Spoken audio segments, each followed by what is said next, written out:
엘리사에 대한 스토리를 하는데요. 분량이 많아요.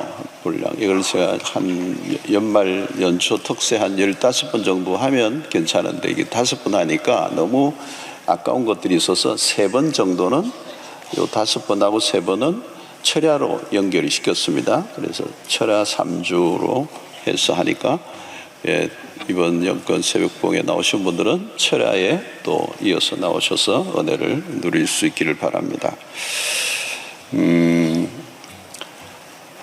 엘리야와 엘리사는 공통점이 많고요. 또 차이점이 있습니다. 엘리야는 제가 한번 전에 다룬 적이 있습니다. 그래서 엘리사를 지금 이제 다루려고 하는데요. 엘리야와 엘리사는 엘리야의 연속선상에 엘리야가 있습니다. 참 성경을 보면 딱 이렇게 모세가 있고 여호수아가 있고 이런 것처럼 이렇게 엘리야가 있고 엘리사가 있고 딱 이렇게 연결되어 있는 모습을 보게 되는데요. 둘 다 굉장히 기적이 많이 일어나요. 엘리야도 기적이 엄청나게 일어나고 엘리사도 기적이 일어나고 또 엘리야의 그 기적은 좀 선이 굵고 주로 죽음과 멸망에 관한 또 심판에 관한 그런 메시지와 그런 사역들이 많았는데 엘리사는 좀 치유와 회복에 초점을 맞추고 있습니다. 엘리야는 좀 심판에 초점을 뒀다면 엘리사는 좀 은혜가 더 드러나는 모습입니다. 엘리야의 사역은 좀 이렇게 흐름이 이렇게 일정해요. 근데 엘리사의 사역은 좀 파편적이다 이렇게 볼 수 있어요. 이게 연결이 잘 안 되는 것 같아요. 그렇지만 하나님이 엘리사를 통해서 특별히 엘리사를 통해서 주는 건 우리의 일상에 대해. 그러니까 이제 엘리야는 좀 국가적인 그런 일들, 하늘 문을 닫고 열는 이런 것들인데 엘리사의 기적은 우리 일상 속에 스며든 기적들, 이제 그런 것들을 다루고 있습니다. 좀 우리에게 좀 더 와닿죠. 엘리사의 스토리가. 자, 여러분 우리는 언제나 내가 무엇을 할 것이냐 보다 더 중요한 것은 얼마나 준비하느냐 이 고민을 늘 해야 됩니다. 우리 인생의 아주 중요한 부분인데요. 자꾸 우리는 뭘 하려고 하는 데 초점을 맞추는데 그보다 더 중요한 내가 얼마나 준비를 하느냐는 거예요. 여기에 굉장히 어마어마한 이제 인생의 변곡점이 생겨요. 준비가 안 됐는데 뭘 하려고 하는 사람들이 많아요. 그 다 깨지는 겁니다. 그 망하는 거고 안 되는 거거든요. 어떤 것이든 준비가 중요합니다. 충분히 준비되어 있느냐 여기에 모든 관건이 달려 있어요. 준비된 만큼 쓰임 받습니다.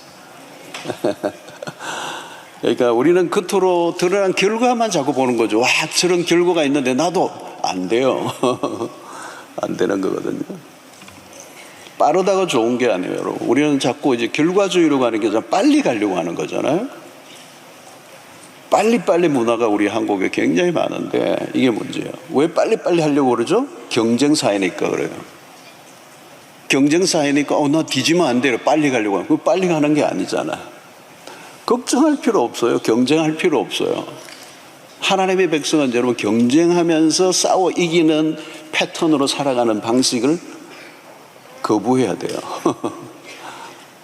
그러니까 우리 사회가 결과주의가 너무 많아요. 이게 이제 우리가 속는 겁니다. 결과주의. 그러니까 빠른 결과. 그러니까 대박 심리가 나오는 거예요. 대박. 그 안에 뭐가 있죠? 인간의 야망이 있는 겁니다. 야망.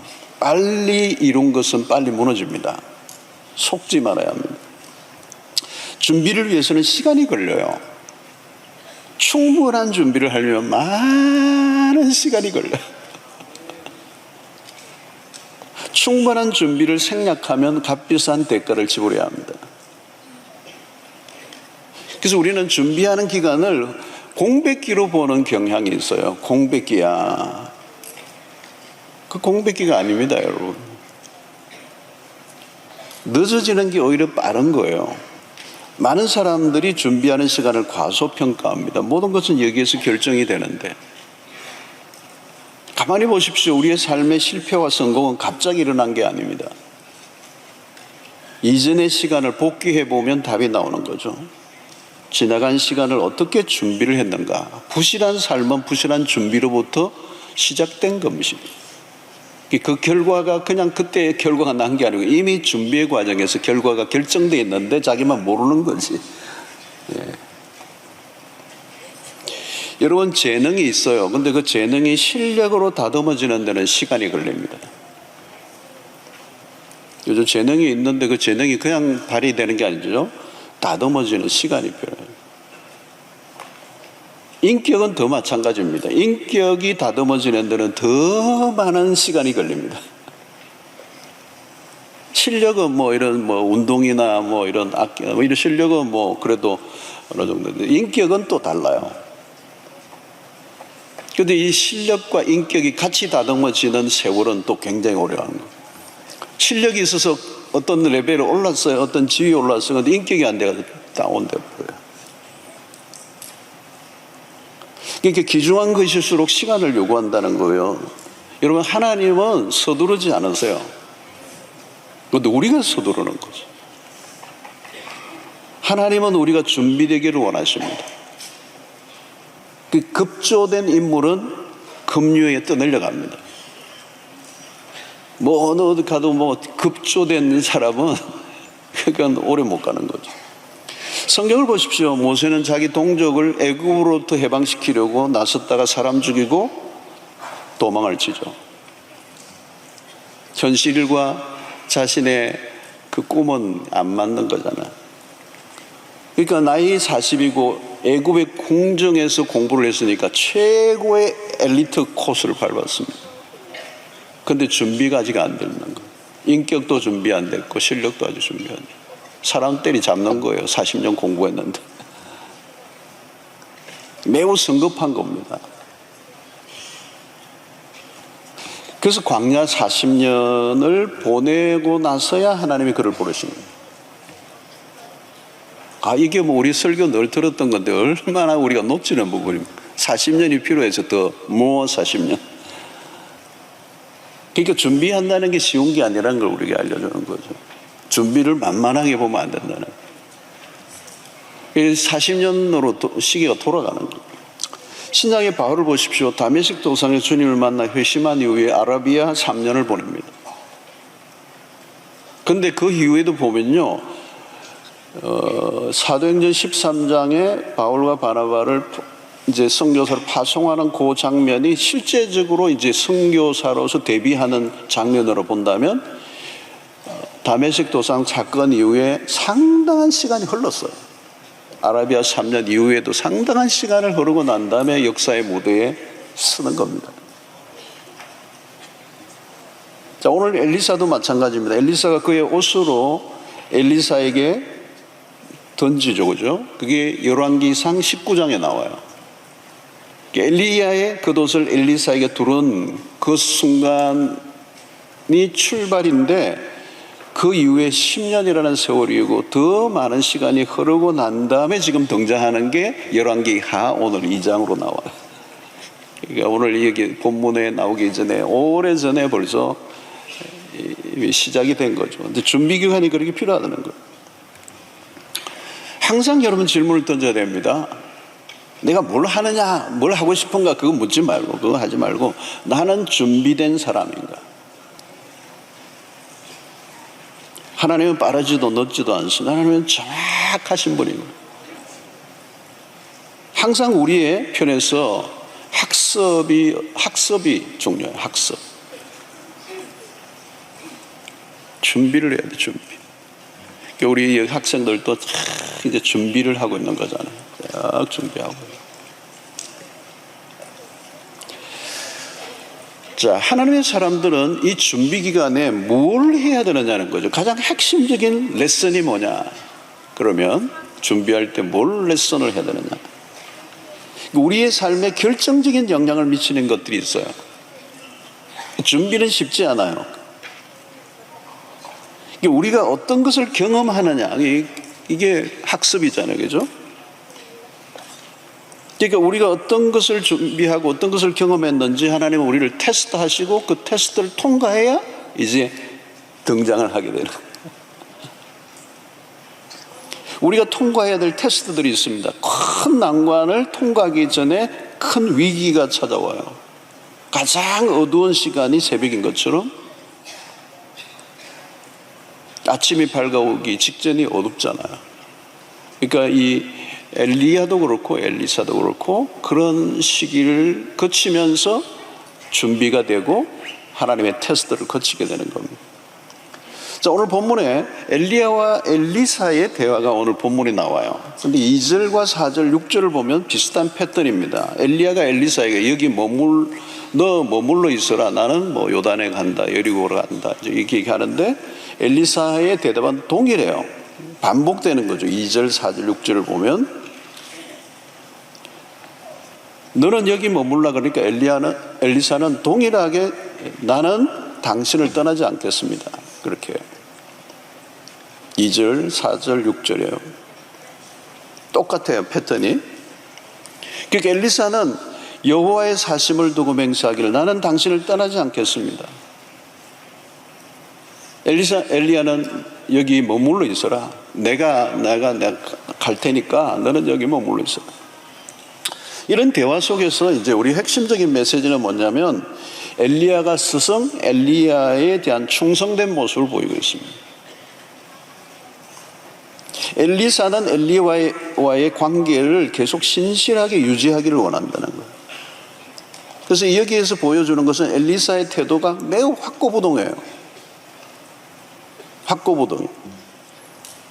엘리야뿐 아니라 선지 생도들이 엘리사를 막 설득을 하는데 흔들리지 않아요. 여기에서 무슨 테스트를 하느냐 하면 엘리사가 가지고 있는 그 인간성 안에 뭐야? 충성됨이라고 하는 것입니다. 신실함이라고 하는 것입니다. 그 스승에 대한 헌신적인 태도 이런 것들을 보여주고 있죠. 여러분 우리 시대에 매우 희귀한 장면이에요. 이게 충성이라는 단어, 신실함이라고 하는 단어. 나는 스승과 함께 하겠습니다. 스승이 가는 대로 내가 가겠습니다. 아니야, 너 여기 머물러 있어. 아니, 나는 떠날 수 없습니다. 자, 여러분 오늘 이 신실함, 이 충성됨. 자, 오늘날의 우리 위기는 관계들이 너무 쉽게 깨어지는 겁니다.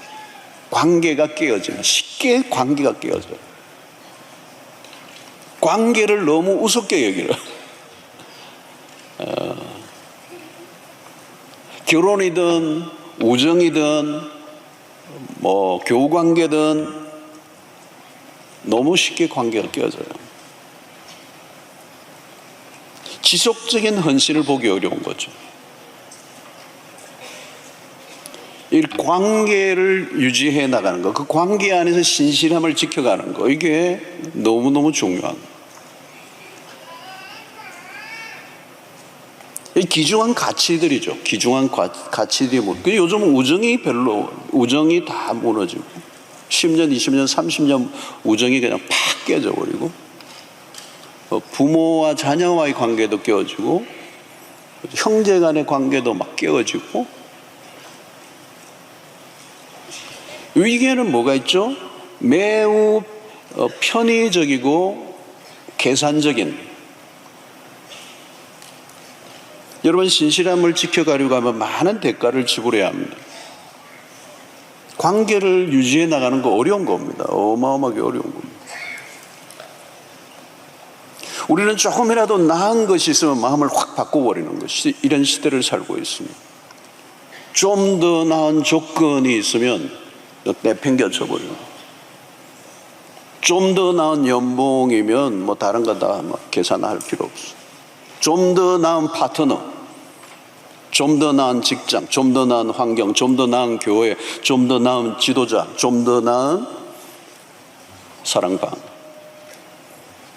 갈아타는 거예요. 언제든지. 이게 문제가 있으면 그것을 극복하려고 하는 노력보다 쉬운 길을 선택해 버리는 거예요. 여기에는 우리의 기분이 좌우되고 거기에 어떤 분명한 선과 기준이 없는 거죠. 그러니까 오늘 우리는 우리의 감정에 충실한 시대가 되어버렸어요. 내 기분 나빠. 그러니까 나라고 하는 에고센트릭 자중심적 삶이 결국은 관계를 유지하지 못하고 관계의 신실함이 유지되지 않는.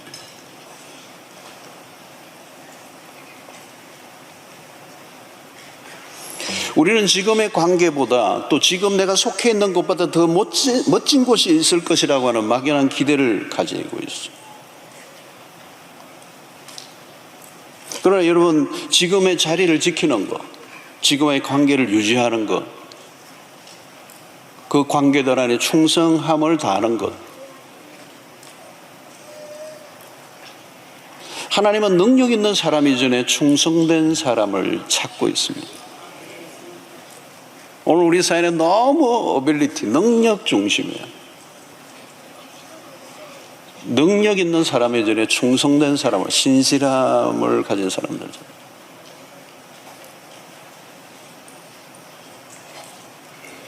하나님의 첫 번째 테스트는 준비된 사람은 능력이 아니고 신실함이에요. 인격의 부분, 충성됨의 모습이라는 거예요. 그런데 이 귀중한 가치가 오늘 시대에는 내팽겨쳐져 버렸다는 거예요. 여러분들의 이번 기간 동안에 여러분들의 모든 우리의 관계들 안에 충성됨이 있는지 확인을 해보시고, 그건 쉬운 게 아니에요. 너무나 어려운 거예요. 엄청난 대가를 지불해야 돼요. 그런데 그것을 하나님 원하신다는 거죠. 여러분, 이런 집회를 통해서 우리의 시선과 관점과 우리의 태도와 우리의 어떤 바라보는 시선과 사고방식과 가치관과 세계관과 이런 것들을 어드저스트, 재조정하는 이런 시간이 되어야 되거든요. 여러분들이 이제 삶의 모든 부분을 가져와서 한번 잘 이렇게 줌인을 해서 생각을 해보셔야 돼요. 자, 엘리야의 사역을 엘리사에게 넘겨주는 장면이 이제 나오는데 11절과 12절입니다. 두 사람이 길을 가며 말하더니 불수리와 불말들이 두 사람을 갈라놓고 엘리야가 해오리 바람으로 하늘로 올라가더라. 엘리야가 보고 소리 지르되 내 아버지여 내 아버지여 이스라엘의 병거와 그 마병이여 하더니 다시 보이지 아니하는지라. 이에 엘리사가 자기의 옷을 잡아 둘로 찢고, 자, 불수리와 불말들이 두 사람을 갈라놓았습니다. 이제 하나님이 지금 하신 일이에요. 그리고 엘리야는 해오리 바람으로 그죠? 하늘을 올라갔어. 엄청난 장면이 이제 벌어지는데, 이제 새로운 시대가 왔다는 거죠. 전환점. 엘리야가 엘리사에게 여기 머물지 말고 떠나라 한 이유가 있습니다. 그것은 뭐냐면 엘리사가 이제 독자적으로 사역을 감당할 때가 되었음을 알려주는 겁니다. 독립해야 될 때가 되는 거예요. 이제. 그리고 하나님이 이 두 사람을 이제 가르시는 거죠. 엘리야는 하늘로 올라가고 이 땅에 남아있는 이를 위하여 엘리사를 부르시는 자. 자, 여러분, 여기서 우리는 누군가에게 의존된 상태에 있을 때는 자신의 정체성이 분명하게 드러나지 않습니다. 우리는 누군가 처음에는 속해 있는 거죠. 우리 아이들도 부모에게 지금 속해 있기 때문에 자기의 정체성은 사실 드러나고 있지 않아요. 그래서 이제 부모의 보호를 받으며 양육을 받으며 자라가고 있는 거죠. 그런데 이제 사춘기가 되면 서서히 자기의 정체성이 이제 드러나고 이제 독립해 가려고 하는 그런 모습을 이제 드러내기 시작하죠. 그래서 한 부모에게 속해 있는 아이로가 아니고 이제 나라고 하는 존재가 완전 독립적인 한 생명체로 이제 드러나려고 하는 몸부림이 이제 사춘기고, 이제 대학을 가고 졸업하고 하면 완전한 그 부모로의 품에서 벗어나서 자기 한 사람의 정체성을 분명히 가지고 사회에서 활동을 하는 책임 있는 그 사람이 되는 거죠. 이 과정까지 이제 부모가 도와주는 거예요. 지금까지 엘리사는 엘리야의 그 속에 속해 있었던 거죠, 제자로서. 자, 이때는 배울 때죠. 그리고 배우고 팔로우가 되는 거죠. 리더가 되기 전에 팔로우, 따르는 사람이 돼야 되는 거예요. 이때가 참 좋은 거죠. 그늘 아래 있으니까. 스승의 그늘 아래, 부모의 그늘 아래, 또 보스의 그늘 아래 있을 때는 좋은 거예요. 왜? 스승을 따라가기만 하면 되니까, 부모의 품 안에서 보호를 받고 양육만 받으면 되니까. 너무 좋은 거예요, 여러분. 아무도 모르는 것 같아요. 안 되는. 그래서 부모 밑에 있는 게 너무 좋은 거예요, 여러분. 그러나 어느 순간 스스로의 길을 걸어가야 하는 순간이 오는 거죠. 엘리사에게서 엘리야가 떠나는 순간부터 엘리사는 자신이 모든 걸 책임을 져야 돼요. 하나님은 그의 종 엘리야를 불의 전차에 태우셔서 하늘로 데리고 가셨어요. 마치 예수님이 구름을 타고 하늘을 오르신 것을 연상하게 만든, 갑자기 엘리사에게 모든 짐이 넘어온 거죠. 여러분, 책임을 지는 자리로 가는 게 중요합니다. 책임을 지는 자리. 여러분, 결혼을 하고 가장이 된다, 이거 책임을 지는 자리입니다. 이게 어려운 거예요. 어려운 거예요. 부담스러운 거죠. 부모 밑에 그냥 있으면 되는데, 얹혀 있으면 되는데, 내가 결혼을 하고 가장이 된다, 또 결혼을 해서 엄마가 된다, 이거 이게 굉장한 거예요. 굉장한 거. 예. 책임을 져야 되는 거죠. 아이를 낳으면 책임을 져야 돼. 이게 어마어마한 부담이잖아요. 우리 교회 부목사님들도 이제 지금 부목사님들은 잘 모르는데, 이제 담임 목사가 되어야 이제 진짜 이제 목회가 시작되는 거예요. 부목사님 때는 좋아요.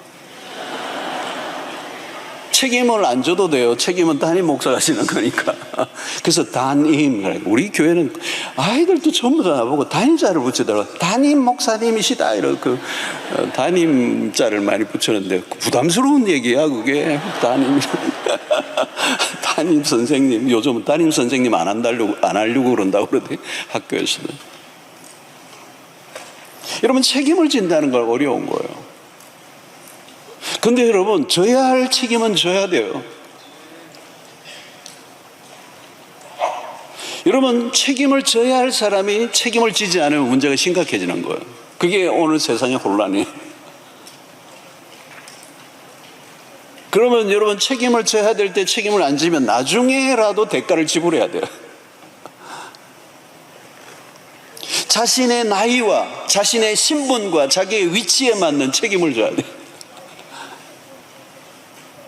그러면 돼요, 여러분. 이 세상에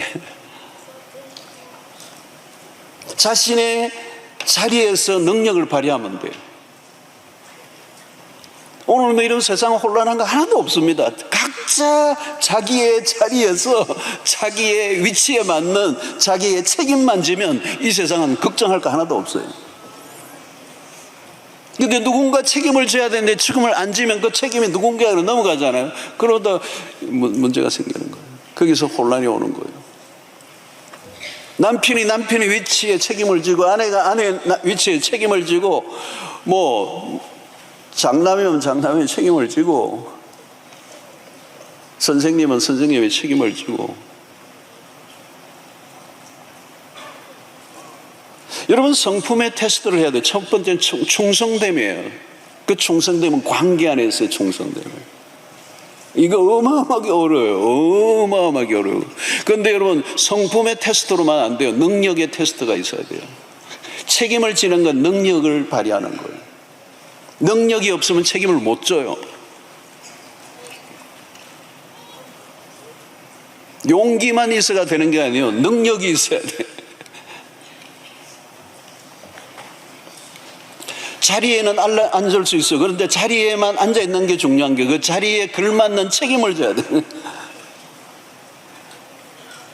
오늘날 사람들은 포지션만 관심을 가요. 포지션, 어느 위치에 올라가는 거예요. 그게 중요한 게 아니고 그 포지션에 맞는 어빌리티, 능력이 있어야 돼요. 그 자리에 책임을 못 지니까, 무능하니까 다른 사람이 그걸 고스란히 그걸 뒤집어 써야 되는 거예요. 자, 엘리사는 곧 엘리야가 떠날 것이라는 걸 알고 있어요. 엘리야는 누구예요? 한 시대를 풍미했던 선지자 중에 선지자예요. 아합 왕의 폭정과 이세벨 악녀와의 싸움을 치러냈던, 갈멜산에서 850대 1의 우상 숭배자들을 척결한 갈멜산의 영적 거장. 이제 그의 시대가 막을 내리고 있어요. 엘리야가 졌던 그 무거운 책임감이 고스란히 엘리사에게로 넘어갔을 거예요. 부담감이. 그동안 엘리야를 바라보던 시선에서 엘리사에게로 시선이 옮겨집니다. 책임을 진 사람들에게로 사람들의 시선이 몰려요. 지도자들이 힘든 이유는 그를 바라보는 눈길이 많기 때문에. 지도자는 어쩔 수 없이 사람들의 평가를 받는 자리에서 그 평가는 능력에 대한 것입니다. 리더는 누구인가? 책임을 지는 사람. 책임을 지는 사람. 우리가 살아가는 동안에 어떤 형태로든 책임을 지는 자리로 가야 합니다. 늘 부모의 품 안에서 있을 수 없듯이. 여러분, 우리는 사는 날들 동안에 책임에서 벗어나기 어려워요. 일평생 우리는 어떤 책임을 지고 살아가는 사람입니다. 오늘날 이 세상이 이렇게 유지되고 있는 것은 각자의 자리에서 책임을 다했기 때문에 가능한 일이에요. 누군가 기가 막힌 거예요, 여러분. 그냥 이게 돌아가는 게 아니라 누군가 엄청난 자기의 자리에서 책임을 다했기 때문에 일어나는 거예요. 저는 설교를 준비하면서도 책들을 참고하고 오랜 역사가 있는 책들을 읽으면서도 그 저자들의 그 도움을 받으면서 이분이 이 진리를 깨닫고 이 성경의 기가 막힌 해석을 할 수 있는 이 세계에 가기까지 이 학자가, 이 신학자가, 이 목회자가 그 자신의 삶에서 책임을 다한 숱한 비밀의 시간을 들여다보면서 제가 감동을 받네요. 그리고 감사할 줄 알았어요. 여러분, 책임을 지는 사람은, 책임을 지는 자리는 결정을 내리는 사람들. 언론도 하고 회의도 하고 조언도 구하지만 결국은 누군가 결정을 내려야 돼. 책임이란 무엇입니까? 자신이 내린 결정에 자신이 책임을 져야 하는 겁니다. 그의 결정에 따라 다른 결과가 찾아올 수 있는 거죠. 그래서 지도자는 고뇌를 하는 사람이에요. 자신의 결정으로 인한 결과가 어떻게 될지 아무도 모릅니다. 그때 잠 못 이루는 밤을 지내게 되는 거죠. 책임을 지는 자는 외로운 자리, 결정을 해야 하는 순간에 자신은 홀로 있는 것입니다. 여러분, 구약의 예언자들은 누구입니까? 하늘로부터 하나님의 음성을 듣고 행동해야 했습니다. 자신이 하고 싶은 자기의 목소리를 내면 안 돼요. 하나님으로부터 들은 음성을 전해야 돼요. 이게 얼마나 두려운 일입니까? 엘리야는 그의 기도로 인해 하늘이 닫히고 열리는 것이 그의 기도에 달려 있었습니다. 나중에 여러분, 그가 로뎀 나무 아래에서 죽기를 구한 것을 보면 그가 얼마나 무거운 책임을 지는 자리에서 힘든 시간을 보냈는가를 알려주는 거죠. 리더는 책임을 지는 자리를 거부하지 않습니다. 책임을 지고자 할 때 찾아오는 두려움과 싸워야 돼요. 여러분, 책임을 지는 사람이 많은 곳이 성숙한 공동체입니다. 교회를 다녀도 이 교회에 대한, 이 교회의 역사성을 가지고 50년의 역사 속에 또 다른 50년의 우리의 다음 세대들에게 아름답게 영광스럽게 이 교회를 물려주기 위해서 건강한 공동체를 세우기 위해서 각자의 자리에서 내가 맡은 위치에서 내가 해야 될 책임이 뭔가를 인식하고 그 책임에서 벗어나지 않고 모두가 책임을 공동체적으로 느낀다면 그 교회는 강력한 교회가 되는 거죠. 그 책임에서 벗어나 나와는 상관없고 그저 교회만 다니는 그냥 수동적인 태도로만 쓰는 이 교회가 이 역사 속에 계속하기는 어려운 거예요.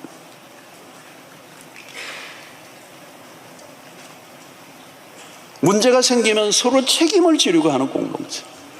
여러분, 안 되는 교회 보십시오. 문제가 생기면 책임을 전부 다 떠넘깁니다. 누구 탓 하다가 손가락질 하다 다 망하는 거예요. 그런데 건강한 교회는 문제가 생기면 모두가 내 책임이다. 내가 기도하지 않았기 때문이고, 내가 여기에 좀 더 충성하지 않았기 때문이고, 내가 방관했기 때문이고, 내가 내 자리에서 내 위치에 책임을 다하지 못했기 때문에 이 문제다. 그래서 자기 자신을 성찰하는 교회, 그런 교회를 굉장히 본시는 교회가 되는 거예요. 비난하는 사람들은요, 그들의 약점은 뭐냐? 자신은 책임에서 비껴나 있는 거예요. 가정 안에서도 문제가 터지면 가족 모두가 공동의 책임을 느끼고 해결해 가려고 하면 성숙한 가정이 되는 것. 그거 걱정할 거 없습니다. 아이가 사고를 쳐도 그 모든 가족 구성원들이 이 모든 일이 우리의 책임이다, 우리도 문제가 있다, 함께 그 문제를 풀어나가려고 하면 해결하지 못할 문제가 없습니다.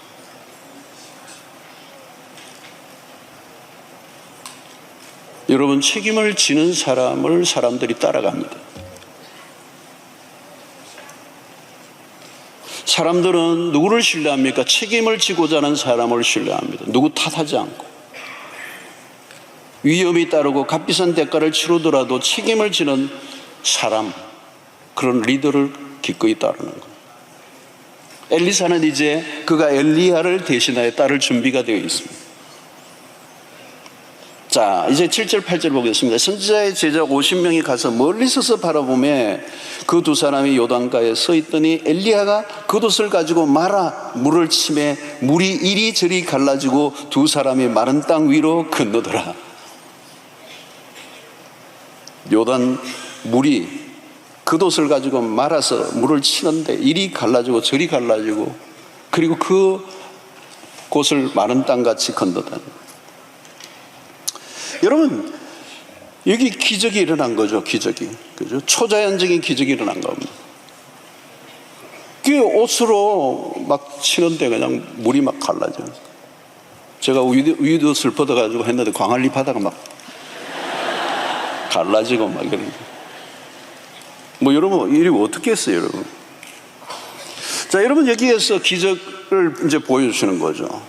하나님의 종들에게 이런 일이 자주 일어나는, 하나님의 살아계심을 하나님의 종들을 통해 드러내시는 것.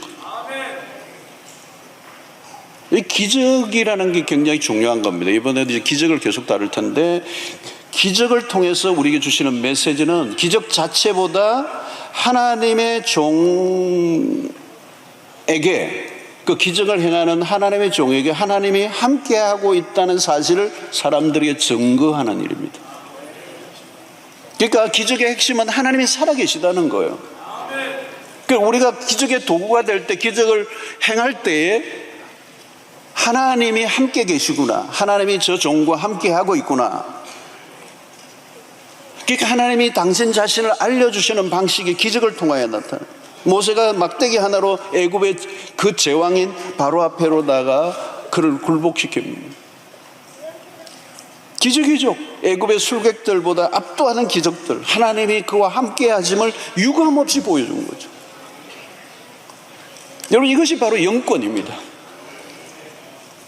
영권이란 하늘과의 접촉으로 인하여 주어지는 권세를 말하는 거예요. 하늘 권세는 일상적인 삶에서 특별한 모습으로 드러납니다. 이것을 우리는 때로는 카리스마라고도 해요. 와, 저분 카리스마가 있네. 카리스마가 아니고 하나님이 나의 일상에 개입하심을 경험하는 것. 여러분, 신앙의 성장이 언제 일어납니까? 여러분, 우리는 언제나 합리적이고 이성적이고 논리적인 삶에 매우 많이 길들여져 있습니다. 딱딱 맞아떨어지는 걸 원해요. 자연 법칙 속에 살아갑니다. 과학 시대를 살아갑니다. 과학 첨단의 시대에 과학이 하나님의 자리에 앉아 있습니다. 우리가 세상에서 배운 방식대로 해석하고 판단하고 결론을 내립니다. 인간의 이성적인 판단과 기준이 매우 중요하게 여겨졌습니다. 그런데 여러분, 우리가 신앙의 세계로 넘어가려고 하면 세상에서 길들여진 방식에서 벗어나 믿음으로 살아가는 방식을 반드시 익혀야 됩니다. 상식이 중요하지만 상식을 넘어선 세계로 들어가 보아야 돼요. 이 지점에서 우리는 테스트를 거쳐야 돼요. 쉽지 않은 작업입니다. 우리가 오랫동안 살아왔던 삶의 방식을 바꾼다는 게 어려운 거거든요. 1 더하기 1, 2만 알고 있는 우리에게 1 더하기 1은 상상할 수 없는 숫자로 연결될 수 있다라고 하는 사실을, 그것은 도약이잖아요. 그걸 우리의 삶에 다시 익히는 작업이 필요하다는 거예요. 하나님 우리를 테스트하십니다. 지금 바로 눈앞에 벌어진 상황보다 하나님을 더 신뢰할 것인가 말 것인가. 눈에 보이는 현상보다 하나님을 더 신뢰할 수 있을 것인가? 우리가 하나님을 우리 입맛에 맞게 길들이려고 해서는 안 돼요. 반대로 우리가 하나님에게 의해서 길들여져야 되는데, 여기서 매우 중요한 것은 믿음이 필요하다는 거예요. 여러분, 우리는 중대한 질문을 던져야 합니다. 하나님은 우리의 삶 가운데 개입하시는가 하는 거예요. 이건 매우 귀중한 질문이에요. 하나님은 언제든지 이 세상의 한가운데 개입하실 수 있는 분이라는 걸 우리 믿어요. 악인의 도모를 중단하실 수도 있고, 당신의 백성들을 통해 하나님의 초자연적인 역사를 나타내시기도 하십니다. 하나님의 백성들은 하나님의 살아계심을 알려야 될 사명이 있습니다. 우리의 역할은 하나님의 살아계심을 증거하는 통로가 되어야 된다. 여러분, 우리가 아니면 세상은 하나님의 살아계심을 알 수가 없습니다. 무슨 재주로 합니까? 그럼 스스로 성경 사가지고 성경 읽을 것도 아니고. 우리가 아니면 하나님의 살아계심을 세상에 증거해낼 길이 없어요. 여러분, 성경에는 셀 수 없는 기적이 있습니다. 셀 수 없는 기적. 여러분, 성경을 읽을 때 기적이 없는 어디가 어디 있어요, 여러분? 엘리야의 엘리사 스토리 외에도 얼마나 많은 기적이 있습니까? 엘리야와 엘리사뿐만 아니라 구약의 모세를 통해서뿐만 아니라 신약으로 가면 예수님도 마찬가지로 기적의 기적이에요.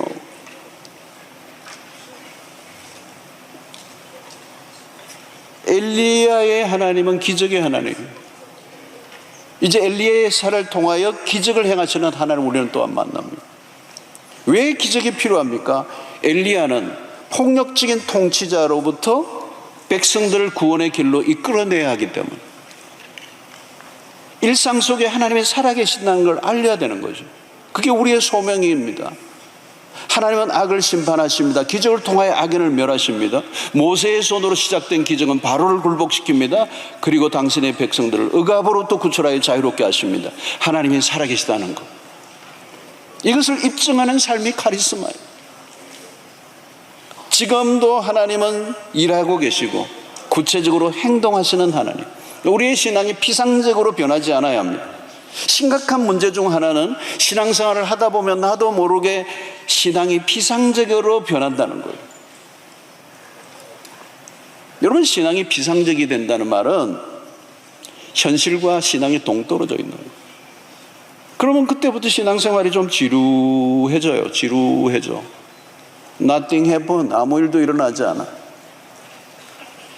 하나님의 살아계심을 생생하게 일상 속에 경험하는 그 경험이 끊겨버렸어. 없어.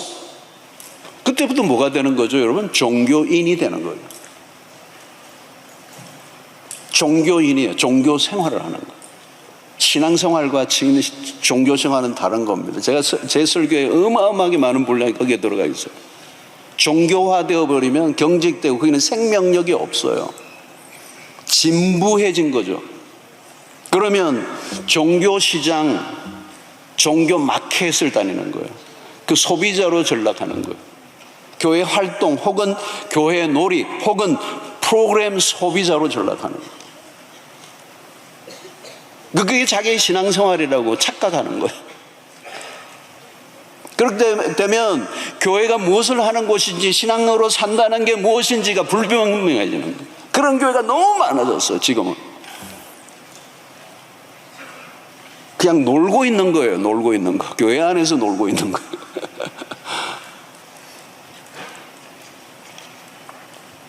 살아 역사하시는 하나님을 내가 경험하지 못한 채 시간이 흐르게 되면 신앙이 어느 순간 맥이 없어. 영적 활기가 없어. 김 빠진 콜라야. 맥주를 하려고 하다가 알코올이기 때문에 카리스마가 사라져 버렸어요. 그러니까 똑같아요. 안 믿는 사람은 다른 게 없어요. 하나님을 알고 하나님을 믿는데 하나님의 함께 하시는 오늘 나의 하나님으로 경험하는 게 없어. 무슨 하는 일을 하든지 하나님과 함께하고 하나님이 움직이시는 것을 보아야 됩니다. 저는 이번 집회에 그런 역사가 일어나게 되길 축원합니다. 이걸 회복시켜야 돼요, 여러분. 여러분, 주를 위해 믿음으로 살아가려고 하면 두려움에 몰려올 때가 있습니다. 사단이 주를 위해 두려움을 줘요. 움츠려들게 하고 믿음의 길을 내딛지 못하도록 하고. 사단은 우리가 믿음의 길에서 멈칫거리게 만듭니다. 우리가 적극적으로 믿음으로 살지 않으면 어떻게 됩니까? 사단이 그냥 자기 세상을 만난 거죠. 여러분, 우리가 믿음을 따라 살고 하나님의 역사의 통로가 되지 않는 순간부터 공백이 생겨요. 그 공백은 마귀가 점령을 해버려요.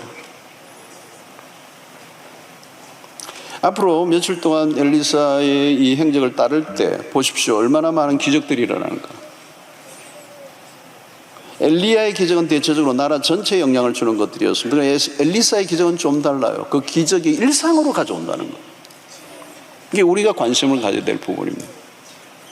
엘리사의 생애를 통해서 배우는 것은 분명합니다. 엘리사는 하나님에게로 가까이 나아가는 것을 우리에게 가르쳐줘요. 그리고 기적을 통하여 하나님의 살아계심을 구체적으로 일상에서 드러내는 삶. 그래서 엘리사는 기적에 대해서 매우 적극적입니다. 하나님과 거리가 멀지 않다는 걸 우리에게 느끼게 해주는 거예요. 그러니까 과부의 집에 가서 아이를 살려내는 거, 그 과부의 집에 모든 게 없는데 거기에 그렇게 채워주시는 역사, 이런 것들은 일상의 일이에요. 일상에 스며들어온 하나님의 함께 하심의 증거들을 리얼리티, 너무도 실제적으로 느끼게 만드는 그 엘리사의 하나님이 오늘 우리의 삶 속에 살아계시는 하나님으로 재현되는 것. 여러분, 오늘 우리 시대는 어느 때보다 인간의 이성이 신이 된 시대를 살고 있어요. 이성이 신이 됐어요. 우리의 이성이. 이제 지금 챗GPT 시대까지 왔으니까 이제 뭐 모든 걸 챗GPT에 묻고 의존하고 그걸 막 그냥 붙들고 살 거예요. 합리적인 것에 너무 익숙해져 있는 거예요. 하나님을 믿는다고 하는데 하나님에 대해서 시큰둥한 거죠. 하나님과 거리 유지를 하는 거예요. 하나님을 믿지만 믿지 않는 사람과 별반 다르지 않는. 그래서 신학을 한 사람들도 자유주의들이 속출을 하고 있어요. 하나님 안 믿는 신학생들이 많아졌어요. 신학교에서도 초자연적인 역사를 믿지 않는, 가르치지 않는 자유주의자들이 성경에 있는 내용은 읽는데 성경의 내용을 믿지는 않는 사람.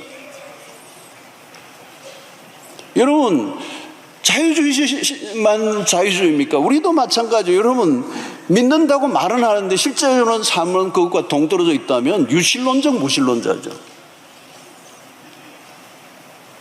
여러분, 이런 현상은 하루아침에 일어나는 일이 아닙니다. 살아계신 하나님의 일상의 경험이 없으면 누구도 그렇게 될 수 있습니다.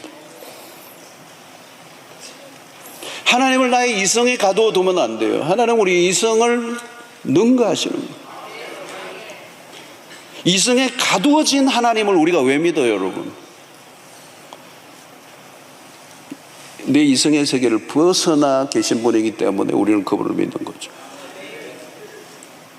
하나님은 우리를 계속 테스트해요. 너 나 믿어?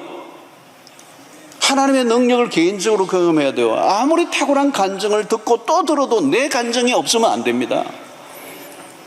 그 우리 연초마다 귀한 분들 모셔와서 연예인들도 하고 간증도 하는데 저는 간증만 듣는 거 그렇게 많이 좋아하지 않아요. 남 간증들은 뭐합니까? 내 간증을 해야지, 내 간증을. 마이 스토리가 있어야 되지.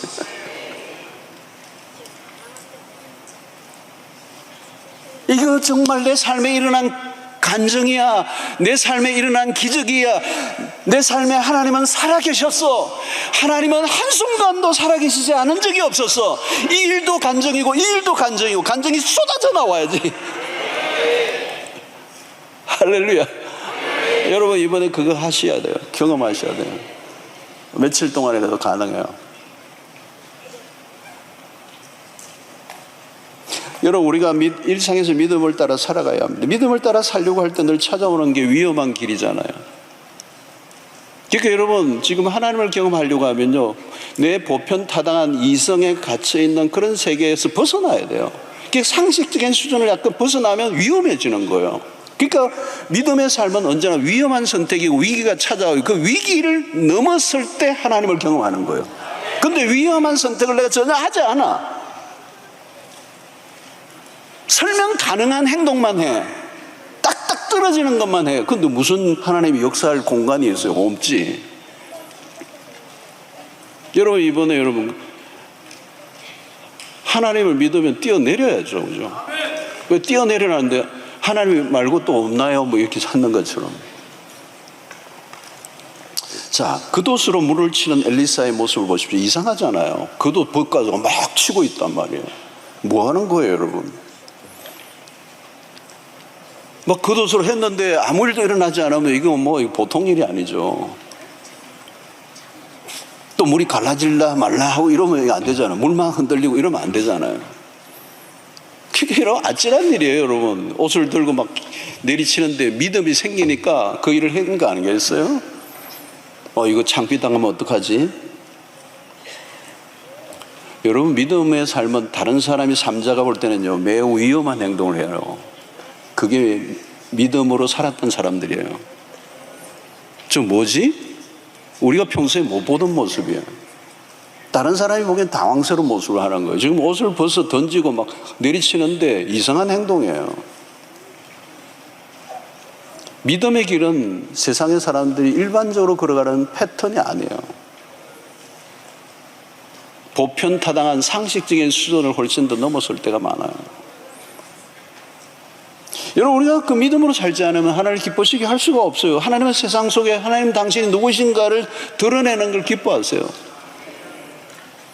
이런 믿음의 사람들은 사람들에게 하나님의 살아계심을 보여줘야 합니다. 우리는 둘 중에 하나예요. 믿음으로 하나님을 드러내며 살거나 전혀 드러내지 않거나 둘 중에 하나입니다. 여러분 어떻습니까? 하나님을 사람들에게 유감없이 입증하며 살아가고 있습니까? 아니면 나도 하나님이 계신지 안 계신지 나도 모르겠다. 여러분, 중요한 것은 우리의 태도입니다. 믿음은 태도를 결정하는 거죠. 기적이 일어나든지 일어나지 않든지 그것은 그 다음의 문제. 먼저 내가 하나님의 살아계심을 확실히 믿고 살아가는가, 우리가 가진 믿음의 태도가 중요합니다. 믿음으로 살아간다는 것은 매우 위험하고 모험적이에요. 그럼에도 과감히 믿음으로 살아가는 모습 자체가 세상 사람들에게 도전이 됩니다.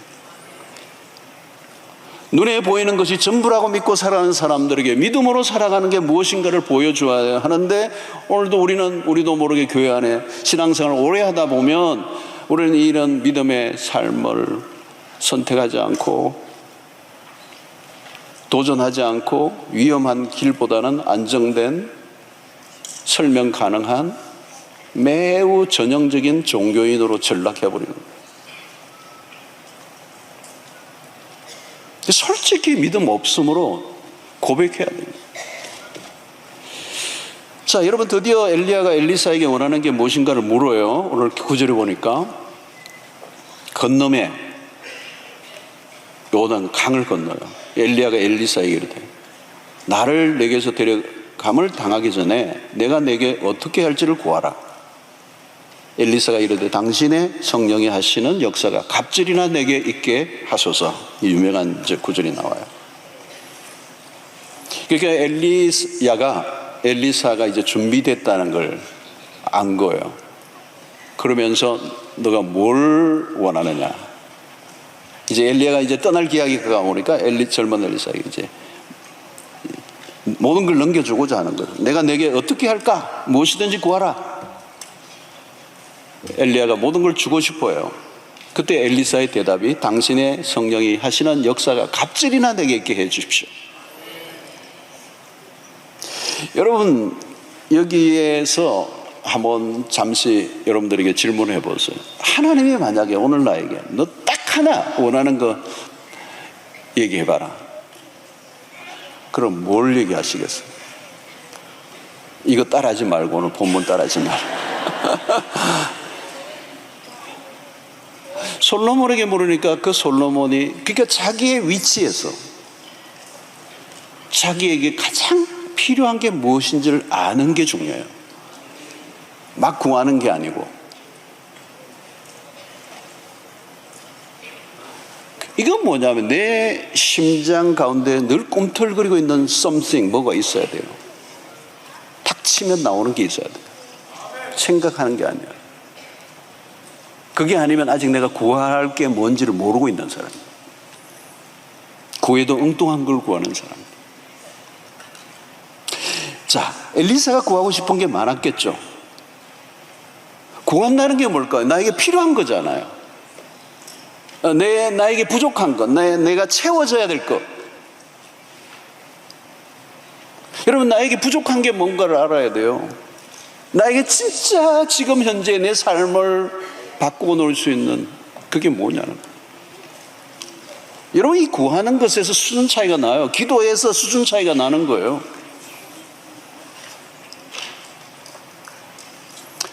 세상을 살다 보면 구할 것이 셀 수 없이 많습니다. 부족투성이에요. 아무리 가져도 없는 게 보여요. 어떤 사람은 부족을 메꾸다가 인생 종쳐요. 그런데 여러분, 이 구할 때 생각해야 두 가지가, 하나는 야망이에요. 야망. 또 하나는 열망이에요. 야망은 인간적 욕심이 들어가 있어요. 사적 용도로 구할 때 주로 야망이 숨어 있는 거예요. 그러나 열망은 하나님의 뜻을 구하기 위한 소원이에요. 두 가지는 가는 길이 전혀 달라요. 이 야망은 자기에게로 집중되어 있지만 열망은 하나님에게로 향해 있는 거예요. 이 엘리사는 지금 왜 갑절에 영감을 구합니까? 남들보다 더 나아지려고 하는 야망 때문입니까? 이 야망은 여러분, 나와 다른 사람들의 삶을 망가뜨리는 주범입니다. 남들보다 뛰어나려고 능력을 구하는 것입니까? 그러면 그 능력은 위험한 것입니다. 내가 지금 구하는 게 뭐냐? 왜 구하느냐? 엘리사는 다른 걸 구하지 않습니다. 그는 선명합니다. 우물쭈물하지 않습니다. 엘리사가 영감의 갑절을 원하는 것은 엘리사에게는 엘리야의 삶을 따르고 싶었던 거예요. 그러니까 갑절이라는 말은 엘리야보다 더 배로 달라는 그 얘기가 아니라 당신의 일을 나도 계속하게 해달라, 그 말이에요. 당신이 살았던 삶처럼 나도 그렇게 살고 싶습니다. 이게 열망이 갑절을 달라는 얘기예요. 엘리야의 길을 걷고 싶은 거죠. 여러분들의 삶에 엘리야와 같은 사람이 있다면 그건 축복입니다. 앞서 믿음의 길을 걸었던 사람, 그 뒤를 따라가는 건 너무 복된 거예요.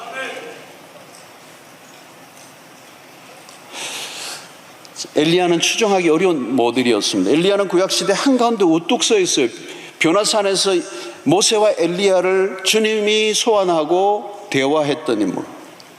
구약에 얼마나 많은 선지자들이 있었습니까? 그런데 예수님이 엘리야를 소환해요. 유일한 대표적인 엘리야 선지자예요. 엘리야를 따라간다는 건 어려운 일입니다. 감당하지 못할 역할이에요. 분명히 엘리사는 엘리야를 바라보며 자신의 능력으로 주어진 짐을 감당할 수 없다고 생각했을 거예요. 그의 한계와 부족을 느꼈습니다. 엘리야에 비해 그의 존재감은 턱없이 부족하다고 느꼈어요. 여러분, 우리 역시 여전히 부족한 사람입니다. 우리는 우리의 부족과 한계를 느끼며 인정해야 합니다. 그러나 여러분, 우리가 부족하지만 그럼에도 불구하고 때가 되면 무대에 서야 돼요. 나는 준비가 덜 되어 있다고 생각이 드는데 사랑방 목자를 맡기고 마을 목자를 맡길 때가 있어요. 나에게 직분을 주실 때가 있어요. 나는 준비가 안 된 것 같은데 결혼을 하고 아이를 낳고 아빠 엄마가 돼요. 어느 날 예고 없이 내가 어떤 역할을 해야 되는 날이 오는 것입니다. 하나님 우리에게 기회를 주십니다. 하나님 우리를 부르시는 것입니다. 지금 엘리사는 그 시점에 서 있어요. 그리고 갑절의 영감을 구합니다. 그냥 구한 것이 아니라 간절히, 아니 갑절을 고치지 않으면 아무것도 나는 할 수 없습니다. 난 절박감을 가지고 있어요. 당신의 성령이 하시는 역사가 갑절이나 내게 있게 하소서. 엘리사는 엘리야의 생애의 비밀을 알고 있습니다. 엘리야의 생애에 일어난 일들이 무엇인가를 알고 있어요. 나는 당신의 생애에 일어났던 일들이 나의 삶에도 재현되기를 원합니다. 갈멜산 정산에서 바알과 아세라 선지자들과의 전투의 승리를 알고 있습니다. 그 모든 것은 하나님의 개입하심 때문이었습니다. 엘리야가 하나님으로부터 받았던 그 능력을 나도 받고 싶습니다. 하나님의 사람에게 필요한 건 이 하늘의 능력. 세상에 아무리 많은 것들을 가지고 있어도 이 하늘의 능력이 없으면 아무 의미가 없는. 여러분, 돈을 쌓아놓으면 뭐합니까? 영권이 없는데, 영권이 있어야 물건을 다스릴 수가 있는데,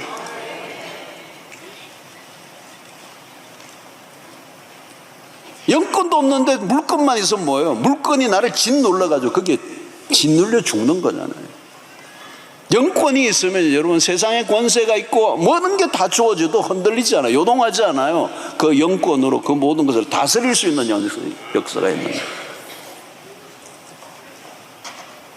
오늘날 여러분, 물건이 얼마나 대단합니까? 이 돈의 권세가 얼마나 엄청납니까? 이걸 이기는 길이 없어요. 여러분, 왕이에요. 그냥 신이에요. 돈이 자본주의잖아요. 자본주의는 자본이 신이에요. 신. 그 신의 능력이 얼마나 엄청납니까? 그 이기려고 하는 길은 하나밖에 없어요. 하늘의 권세밖에 없어요. 여러분, 이 새벽에 와서 돈 달라고 기도하지만, 돈 달라는 말은, 돈만 달라는 얘기는 나 망하게 해달라는 그 기도하고 똑같아요. 자, 오늘 여러분 보십시오. 멋진 장면이 하나 나와요. 11절에 두 사람의 길을 가며 말하더니 불새와 불말들이 두 사람을 갈라놓고 엘리야가 회오리 바람으로 하늘로 올라가더라. 그 모습을 본 엘리사가 어떻게 행동하죠? 자기의 옷을 둘러짓고 엘리야의 몸에서 떨어진 겉옷을 쥐어 물을 치며 소리를 지릅니다. 그래서 14절에 엘리야의 몸에서 떨어진 그의 겉옷을 가지고 물을 치며 이르되 엘리야의 하나님 여호와는 어디 계시니까 하고 그도 물을 치며 물이 이리저리 갈라지고 엘리사가 건너니라. 자, 여기 엘리사의 크게 소리 지른 게 뭐예요? 엘리야의 하나님 여호와는 어디 계시니까. 그런 지금 하나님을 부르고 찾고 있는 거죠. 엘리야가 지금 찾고 있는 것은 지금 사라져버린 엘리야가 아니에요. 엘리사가 찾고 있는 것은 사라진 엘리야가 아니라 그는 하나님을 지금 찾고 있는 거예요. 엘리야는 사라져버렸어, 순간적으로. 근데 지금 엘리사가 뭘 찾고 있느냐 하면 엘리야의 하나님은 어디 계십니까? 그에게 필요한 것은 하나님이에요. 엘리야가 아니에요. 엘리야가 엄청난 영적 지도자지만 엘리야가 필요한 게 아니라 그가 필요한 것은 엘리야의 하나님이 필요한 거예요. 그러니까 엘리야의 하나님이 나의 하나님이 되셔야 한다는 간절함이 이 심정이 묻어나오는 거예요. 그래서 그도 물을 치매 물이 이리저리 갈라지고 엘리야와 똑같은 능력이 나타난 거예요.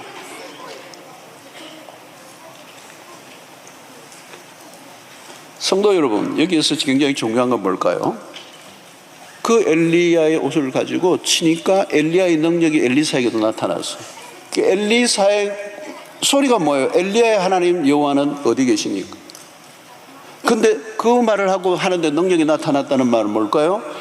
엘리야의 하나님이 엘리사의 하나님이 되신다는 거예요.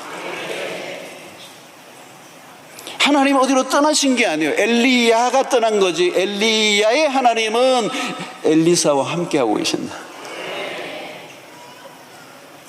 여러분, 엘리야는 떠났지만 엘리야의 하나님은 떠나지 않으십니다. 엘리사는 엘리야와 같이 믿음으로 행동했고 엘리야에게 일어났던 일이 동일하게 일어났어요. 엘리야의 하나님은 엘리사의 하나님이 되십니다. 그 말은 뭐예요, 여러분? 엘리사의 하나님은 우리의 하나님이십니다.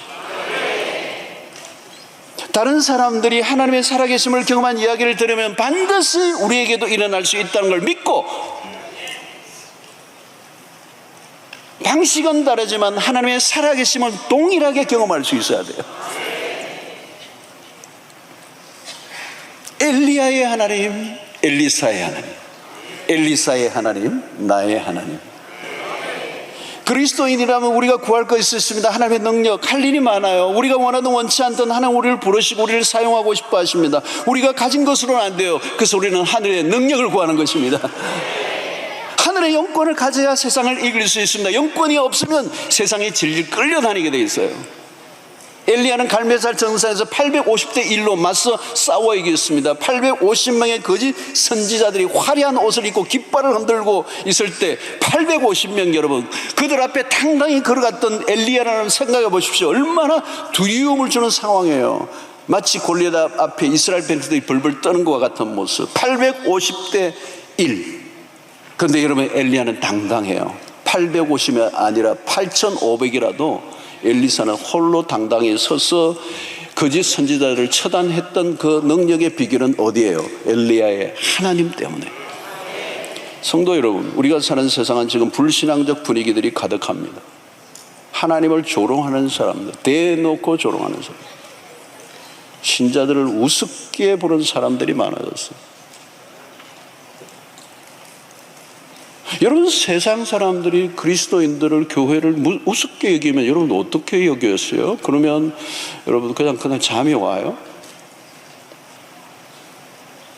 내 자존심의 문제가 아니에요.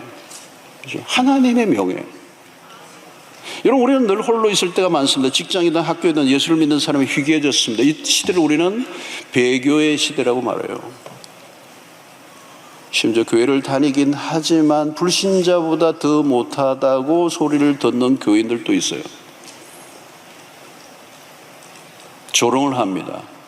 그런데 그 조롱의 한가운데는 뭐가 있죠? 너희들의 하나님은 어디 있느냐? 여러분, 여기에서 우리의 대답은 어떠죠? 뭘 해야 되죠? 하나님 계신다. 말로는 안 됩니다.